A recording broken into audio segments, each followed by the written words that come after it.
পাঞ্জাবে আমি ২০২০ এসেছিলাম। আর পাঞ্জাবে ২০২০ আসার পর থেকে অনেক রকমের চ্যালেঞ্জের সম্মুখীন হতে হয়েছে। স্বাভাবিক ব্যাপার। আমরা বাঙালি মানুষ, আমরা কোনোদিন পাঞ্জাবে থাকিনি। কিন্তু তবুও উই ফট টুগেদার। আমি, সৌমি আর সোহম ভীষণভাবে আমাদেরকে আমরা আমরা নিজেদের ও একটু ছোট তো একটু ছটফটে।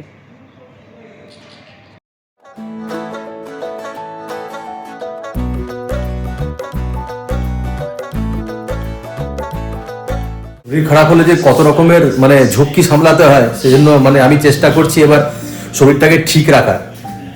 কম খাবো, বেশি দিন বাঁচবো, আর বেশি খেলে কম বাঁচবো, সেটা একটা বড় কথা।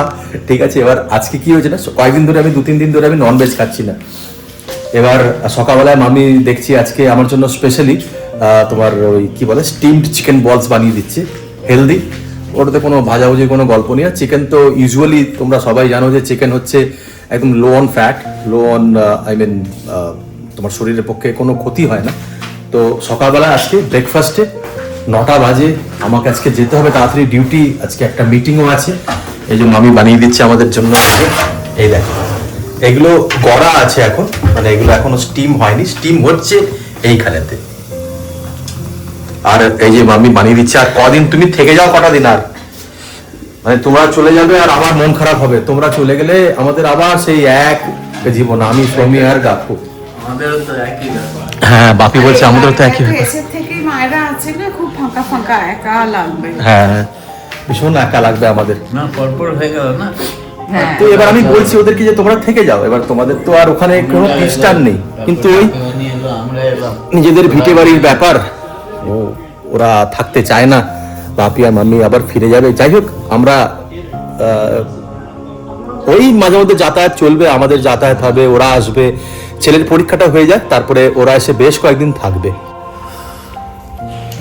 দারুণ হয়েছে গো। আমার কি মনে হয় বলতো বাপি, মাঝে মধ্যে না এই এই খাবারগুলো খেলে শরীরটাও তোমার ভালো থাকবে, আর হালকা খাবার তো, এগুলো তো কোনো ক্ষতি নেই। ইডলি হলো, তারপরে এই যে মামি বানিয়েছে এই চিকেন বলস গুলো, স্টিম বলস খুব ভালো লাগে আমাদের খেতে। তেল নেই তো, খালি বয়েল, কোনো বালাই নেই। তোমরা যখন ইচ্ছা খেতে পারো এই জিনিসটা। এটা দারুণ একটা মানে রেসিপি। চলো বেরিয়ে পড়লাম মিটিং এর জন্য। যাচ্ছি মিটিং, তোমার 11টা থেকে মিটিং আছে, 10:30টার সময় তারপর বসলাম রেস্টুরেন্টের থেকে। আর 11টা নাগাদ পৌঁছে যাবো মিটিং এতে। আর মিটিংটা হচ্ছে আমাদের গ্রেট বিয়ারেতে, একটা রেস্টুরেন্ট আছে তোমার গ্রেট বিয়ার, 26 সেক্টরেতে, চণ্ডীগড়েতে। তোমরা দেখছো আমাদেরকে, কেমন লাগছে বলতো ভিডিওটা? আমরা যেগুলো ভিডিওগুলো আপলোড করছি তোমাদের ভালো লাগছে? যদি ভালো লাগে তোমরা সাবস্ক্রাইব করে দাও চ্যানেলটাকে, আর কি বলে লাইক শেয়ারও করো। কি বলতো, ইউটিউব করাটা কিন্তু অত মানে আমরা ভাবি, আমি আগে ভাবতাম, আমিও ভাবতাম যে ভাই কি ব্যাপার, এর মধ্যে ভিডিও করছে, তুলে দিচ্ছে, মানে ভিডিওটা আপলোড করে দিচ্ছে আর লোকে দেখছে। It's a tough job. এর মধ্যে না প্যাশন দরকার হয়, মানে একটা তুমি দৈনন্দিন জীবনকে তুমি যদি নিজের কারোর কাছে যদি তুলে ধরতে চাও, মানে you are documenting your life, day to day life. তুমি ডকুমেন্ট করে তুমি ওটাকে ভিডিওতে দিচ্ছ আর প্রত্যেকদিন আপলোড করছো। It needs time and dedication as well. মানে আমি ডিউটি করে পড়ার পরে, আমাদের তো প্রাইভেট জব, তারপরে আবার রেস্টুরেন্ট লাইন, তো 10-11 ঘন্টা ডিউটি করে তারপরে গিয়ে আপলোড করা, যেটা মানে তো ইট টেক্স টাইম, সময় লাগে।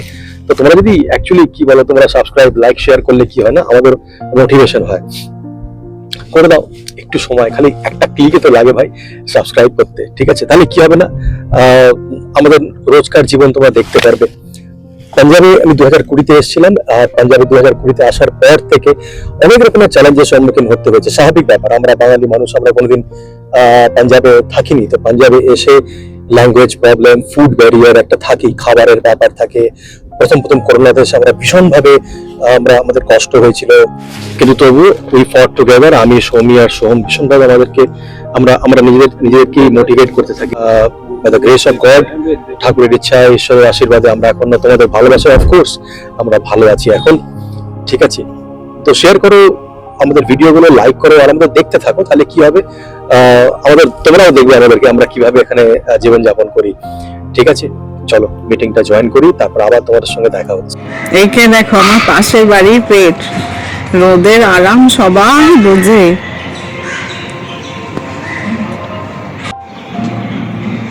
আবার দেখো ওর ফ্রেন্ড,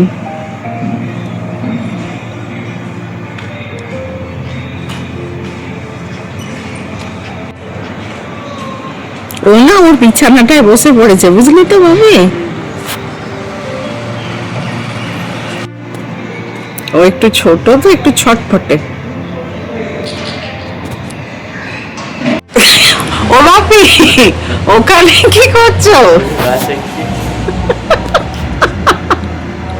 বাপি, যেখানে রোদ সেখানে বাপি বলছে বাবা তোদের এখানে ঠান্ডা বটে বাবা। আজকে বানাবো চিংড়ি মাছের মালাইকারি। সবার ফার্স্টে যেটা করব সেটা হচ্ছে কাজুটাকে না খানিকক্ষণ জলে ভিজিয়ে রাখবো, তাহলে না মানে আর কি মিক্সিতে ভালো করে আর কি পেস্টটা হয়। এটা খানিকক্ষণ ভিজু।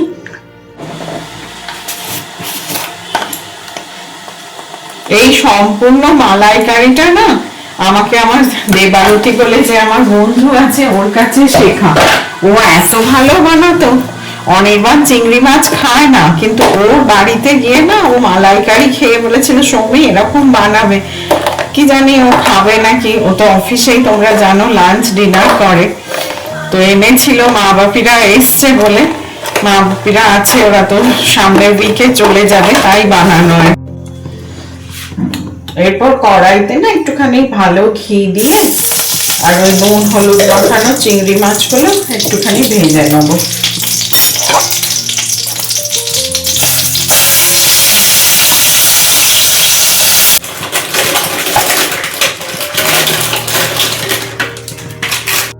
কড়াইতে তেলটা গরম হয়ে গেছে আর কাজুটাকে পেস্ট করে নিয়েছি।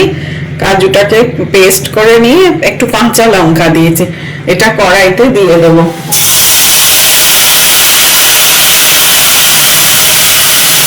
এবার কাজুটা না অতক্ষণ নাড়াচাড়া করবো যতক্ষণ না কাজুটার আর কি কাঁচা স্মেলটা চলে যায়। কোকোনাট মিল্কটা না ফ্রিজে ছিল, পুরো ফ্রোজেন হয়ে গেছে।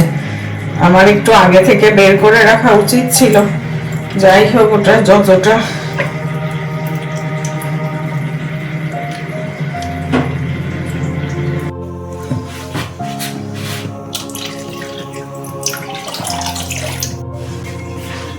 ব্যাস, এতে একটুখানি এলাচ গুঁড়ি করে ফেলে দিয়েছি আর একটু স্লিট স্লিট করে না কাঁচা লঙ্কা দেবো, মানে ফ্লেভারটা খুব ভাল লাগে। ভালো করে ফুটে গেছে, ব্যাস অলমোস্ট ডান।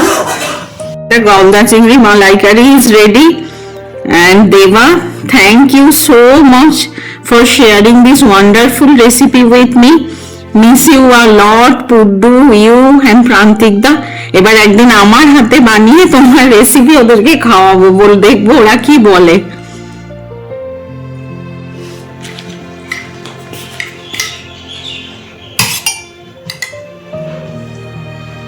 দেখো খেয়ে কেমন হয়েছে।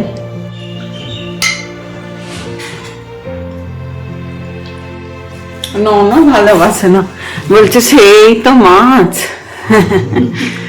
কোনো মাছটাই আর কি হ্যাঁ। একদমই মাছ ভালোই বাসে না।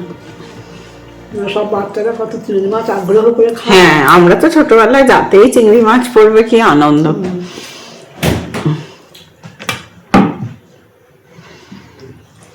খুব সুন্দর হয়েছে, দারুণ হয়েছে খেতে, অদ্ভুত লাগছে খেতে। যেমন দেখতে হয়েছে সেরকম খেতে, খুব সুন্দর হয়েছে।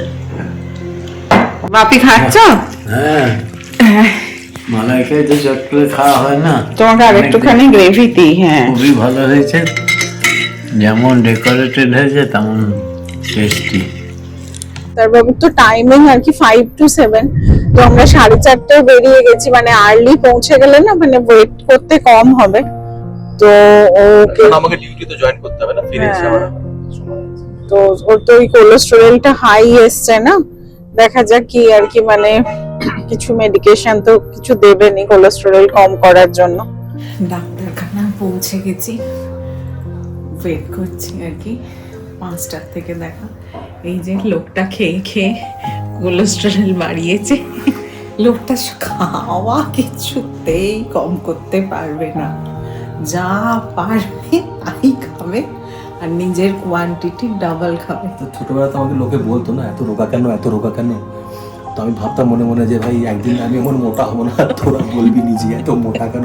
এবার কি করবো বলো তো, তোমরাই বলতে আগে যে রোগা রোগা রোগা, এখন বলো মোটা মোটা মোটা, তাহলে কি করবো আমি, কোন দিকে যাবো? দেখো দুদিনের আর কি, মানে নিজেও ভয় পেয়েছিল, ব্লিডিংটা হয়েছিল বলে দুদিনের ডায়েটেই ভুঁড়িটা একটু কমেছে।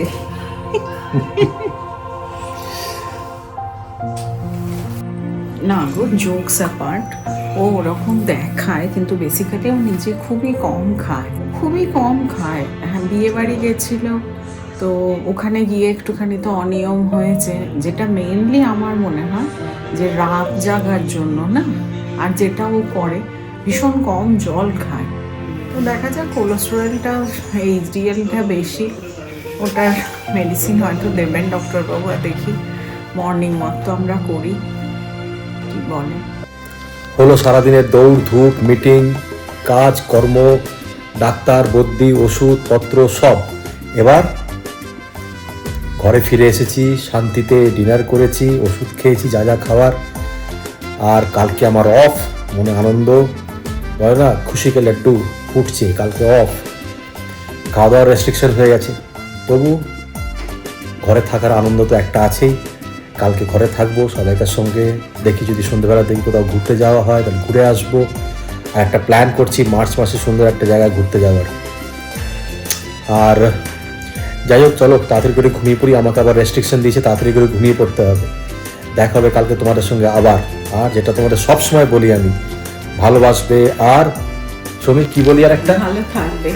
ভালো থাকবে, ভালোবাসবে আর ভালো থাকবে। গুড নাইট, অনেকবার।